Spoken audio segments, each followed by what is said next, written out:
लाडकी बहीण योजना हिची जी वेबसाईट आहे ती आता सुरू झालेली आहे. ज्या कुठल्याही महिलांना त्यांच्या ई-के-वाय-सी करायचं आहे, तर ई-के-वाय-सी करण्यासाठी सगळ्यात पहिले तुम्ही जर वेबसाईटवर आले, त्या वेबसाईटवर असा काही इंटरफेस तुम्हाला स्लॅश होताना दिसेल. इथे म्हटलेलं आहे, मुख्यमंत्री माझी लाडकी बहीण योजनेचे लाभार्थी ई-के-वाय-सी प्रक्रिया पूर्ण करण्यासाठी येथे क्लिक करा. तर आपण इथे क्लिक करायचं आहे. क्लिक केल्यावरती आपल्यासमोर असा इंटरफेस उघडेल, ज्याच्यामध्ये लाडकी बहीण योजनेचा लोगो आणि ई-के-वाय-सी मुख्यमंत्री लाडकी बहीण योजना दिलेला असेल. इथे एक बॉक्स दिसतोय, ज्याच्यामध्ये म्हटलं आहे लाभार्थी आधार कार्ड आपल्याला इथे टाकायचं आहे. तर तो मी टाकून घेतो.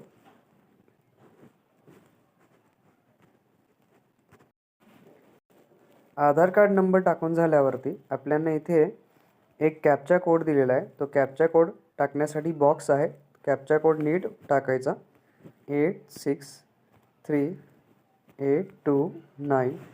कॅप्चा कोड टाकल्यानंतर खाली एक माहिती दिलेली आहे. एक बॉक्स दिलेला आहे, त्याच्यामध्ये आधार प्रमाणीकरणासाठी संमती. तर तुमची संमती असेल आधार प्रमाणीकरणासाठी तर तुम्ही मी सहमत आहे वर क्लिक करा. जर तुमची संमती नसेल तर मी सहमत नाही याच्यावर क्लिक करा.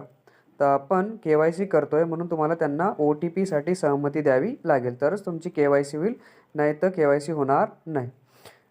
तर त्याच्यासाठी आता सहमती दिल्यानंतर तुम्हाला OTP पाठवा याच्यावर क्लिक करायचं आहे. तर आपल्यासमोर काय दिसेल की एक बॉक्स जो लोड होताना दिसेल, जिथून आपल्याला OTP येईल. सध्या ही वेबसाईट नवीन आहे आणि खूप सारे जे काही लोक असतील ते के-वाय-सी करत असतील, म्हणून वेबसाईट थोडीशी वेळ घेईल. एखाद वेळेस काही एररसुद्धा तुमच्यासमोर येतील. तर वाट बघा. काही 1-2 दिवसानंतरसुद्धा ही वेबसाईट जशी जशी सुरळीत होऊन जाईल, बऱ्याच लोकांची के-वाय-सी जशी होऊन जाईल, त्यानंतर आपली ही के-वाय-सी जी काही आहे ती होईल.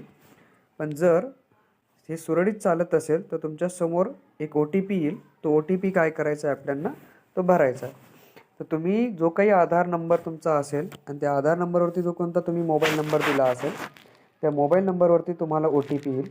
तोच OTP काय करायचा आहे तुम्हाला या वेबसाईटवरती टाकायचा आहे.